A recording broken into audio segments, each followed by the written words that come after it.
Already a famous child star, Natalie Wood's acting career blossomed in the 1950s and 60s. But even before her mysterious tragic death in 1981, Wood led a tumultuous Hollywood life. Here are some heartbreaking details about Natalie Wood.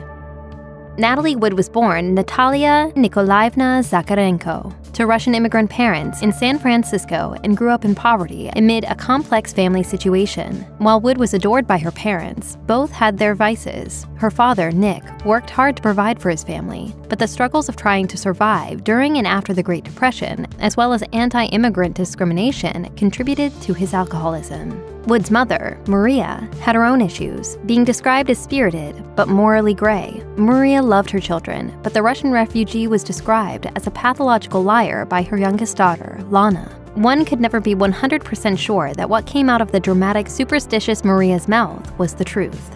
In a sense, Wood's mother was a bit of an actress herself, reinventing herself as she saw fit and playing new roles in the film of her life. It was likely Maria's fixation with make-believe, in addition to a fortune teller predicting that her second child would be known throughout the world, that led her to obsess over Natalie.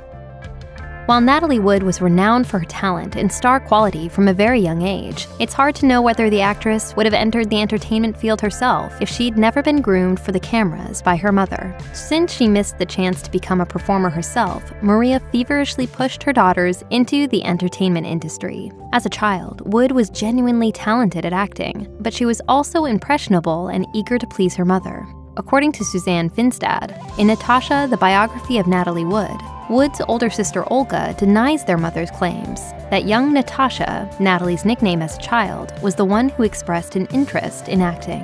4-year-old Natasha was a natural when she performed, but she was not movie-struck. Maria was the one stalking movie crews, seeking parts for herself and Natasha. Natasha just went along.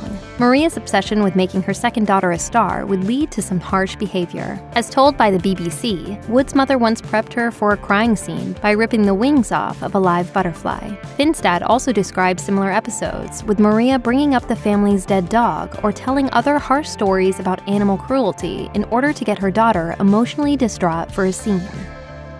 By the time 9-year-old Natalie Wood was slated to do a scene that involved running across a bridge, the child actress was already wary of water. According to Suzanne Finstad, Wood was highly influenced to fear water by her mother, who had been told by a fortune teller that she would die drowning. Olga, Natalie's older sister, explained, "My mother was afraid of swimming, and she was told that she'd drown, so this communicated itself to Natalie."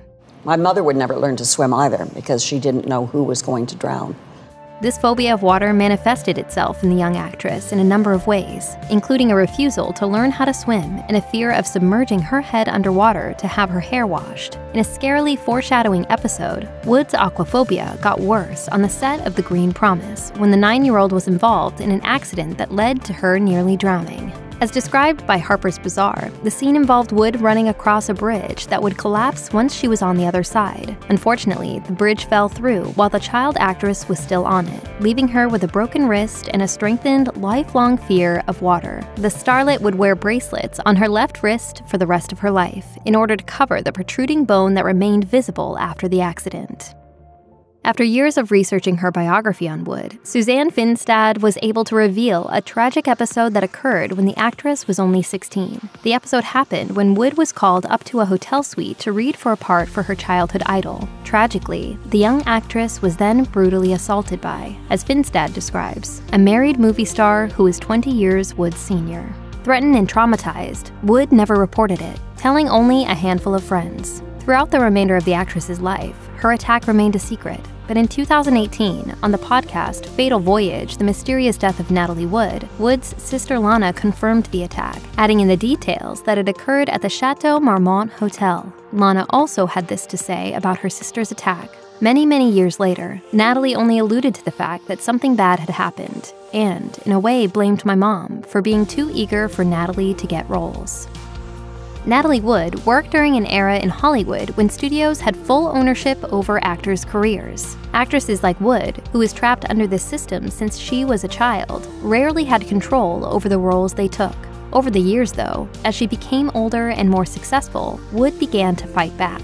In 1959, the actress refused roles in The Miracle and A Summer Place. To drive her point even further, she refused to appear on set for the filming of The Young Philadelphians. Rather than simply letting her go, Warner Brothers proceeded to put her on suspension for 18 months, the punishment being that if she wouldn't work for Warner Brothers, she couldn't work for anywhere else. The studio went on to publicly claim that Wood's break from acting was due to salary disputes, but the young actress made it clear that it was about parts. Fortunately, her standoff with studio head Jack Warner actually led to a small victory, with Wood winning the right to choose one picture a year. Her first choice? The blockbuster West Side Story. When teen star Natalie Wood and up-and-coming heartthrob Robert Wagner first got together, they were Hollywood's fairy tale couple and a hot topic for teen gossip. Their relationship was actually set up by the studios in 1956 as a way to promote both the 18-year-old actress and 26-year-old actor, but the feelings became real and the two married a year later.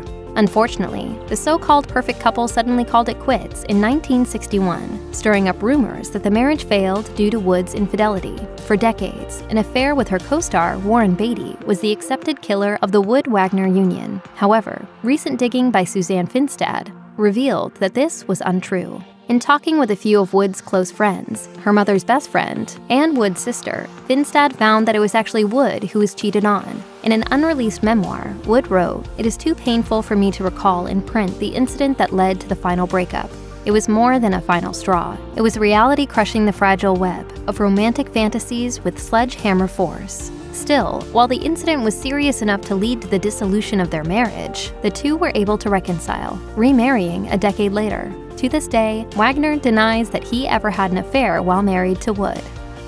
After her first marriage to Robert Wagner ended, Natalie Wood went through an unfortunate downward spiral. She began a relationship with Warren Beatty, which lasted 2 years, but was filled with toxicity. Following her breakup with Beatty in 1964, Wood continued to go through a string of famous men, including actor Michael Caine, with whom she starred alongside in the 1975 film Peeper. Meanwhile, the mid-60s proved to also be unforgiving to her career. Many of Wood's films during this period flopped, including 1967's Sex and the Single Girl and 1965's The Great Race. To add insult to injury, Wood was even awarded Harvard Lampoon's Worst Actress of the Year award. Once got an award, I don't remember the exact title, but it was something like Worst Actress of the Year. I can't remember the exact title either. Her failed films and rocky love life had the actress in a bad state mentally and emotionally, with Wood at one point staying in bed and refusing to see anyone but her psychiatrist and former secretary.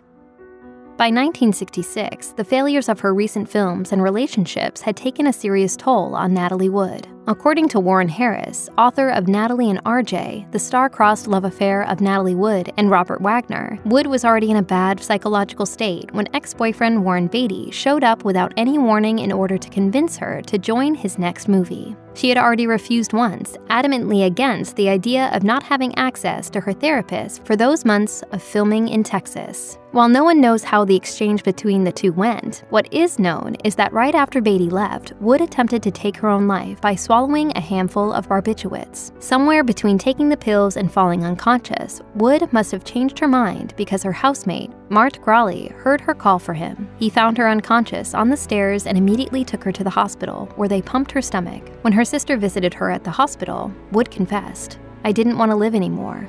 Now I do." After the incident, the actress took a break from working for 3 years in order to focus on her mental health. If you or anyone you know is having suicidal thoughts, please call the National Suicide Prevention Lifeline at 1-800-273-TALK, 8255.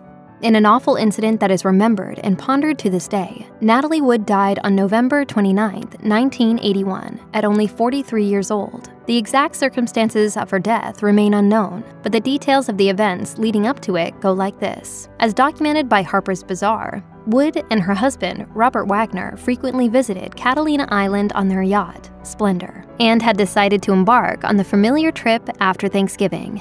Actor Christopher Walken and the yacht's captain, Dennis DeVerne, joined the couple. After a boozy night out on Catalina, the foursome left a restaurant and stumbled their way back to the yacht around 10:30 p.m. About a half hour later, the group noticed that Wood had disappeared, along with the boat's dinghy, but it took over 4 hours before the Coast Guard was called at 3:30 a.m. it wasn't until 8 a.m. that her body was found about a mile from the yacht. During the autopsy, it was discovered that Wood's blood alcohol content was 0.14%, and that she had several bruises across her body, prompting the medical examiner's office to declare on November 30th that her death was an accident, with Wood likely falling overboard when trying to board the dinghy. The case was officially closed on December 11th, but speculation over the real details of her death would persist long after.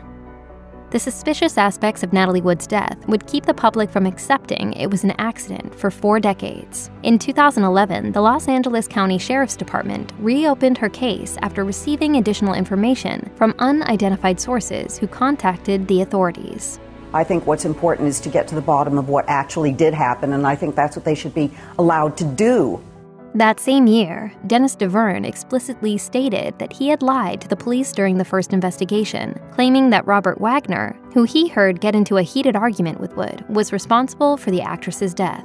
By 2013, Wood's cause of death was changed to drowning and other undetermined factors. And 5 years later, Wagner was declared a person of interest in the case. Although he continues to deny any involvement, in 2020, Suzanne Finstad revealed that she had found additional information which suggests that Wood's death wasn't an accident. Most enlightening was Dr. Michael Franco's observations from when he was an intern at the LA coroner's office. He had noticed that the abrasions on Wood's legs were in a direction that suggested she was getting pushed off a boat, not trying to get on. However, Dr. Franco's concerns fell on deaf ears, with the coroner telling him, quote, "Some things are best left unsaid." It would take nearly 40 years for Dr. Franco to come forward, sharing his suspicions of a cover-up with the investigators in charge of the reopened case.